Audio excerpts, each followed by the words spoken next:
Shana adjusted the rearview mirror, her heart doing a nervous little tap dance against her ribs. 39 years. 39 years she'd carried the phantom weight of a missing piece, a father she'd only known through faded photographs and whispered stories. Now, after a lifetime of wandering, she was pulling into the long, gravel driveway of a modest house nestled amongst the rolling hills of Asheville, North Carolina.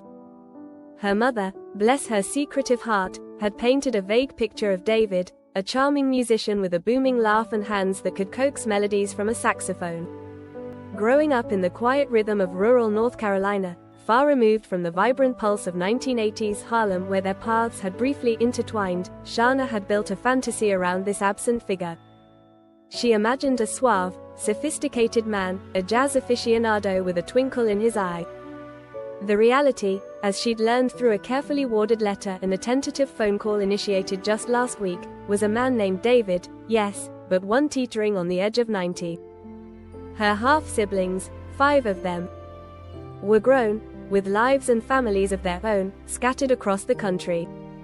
The revelation had been a jolt, a sudden acceleration of a lifelong yearning. David, or Grump, as his children affectionately, and perhaps accurately, called him, was a man of routine and few words, his son Michael had explained on the phone. Years had etched lines of stubbornness and stories onto his face.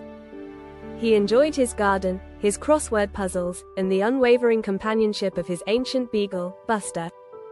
Michael had sounded cautiously optimistic about the meeting, a gentle warning laced in his tone. Dad can be, well, he's set in his ways, Shana. Just be prepared. Shana took a deep breath, the scent of pine and damp earth filling her lungs. Prepared for what? Rejection? Indifference? Or something even more unsettling, a complete stranger who happened to share her DNA? As she walked towards the porch, the screen door creaked open and a figure emerged, leaning heavily on a cane. This was him. Her father. His hair was silvered, his shoulders stooped, but there was a sharpness in his blue eyes that hadn't faded with time. Buster, the beagle, ambled forward, sniffing at her ankles with a low rumble. Shana. His voice was raspy, a low rumble that held a hint of the musician her mother had described. Yes, she managed, her own voice a little shaky. He studied her for a long moment, his gaze intense.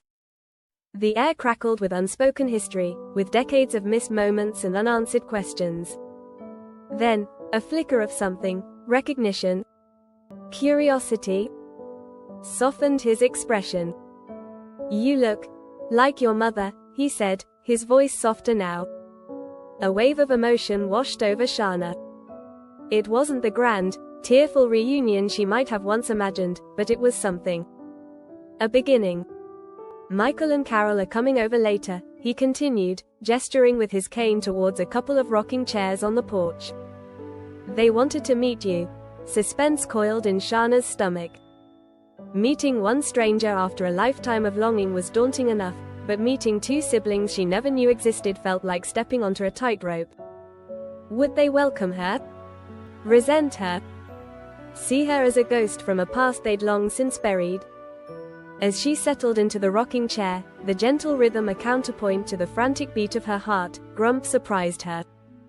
He pointed to a patch of vibrant purple flowers in his garden. Those are irises. Your mother loved irises. A small, unexpected bridge. A shared memory across the chasm of years. Maybe, just maybe, this journey wouldn't lead to a dead end. Maybe, beneath the gruff exterior, lay a father and siblings waiting to be found.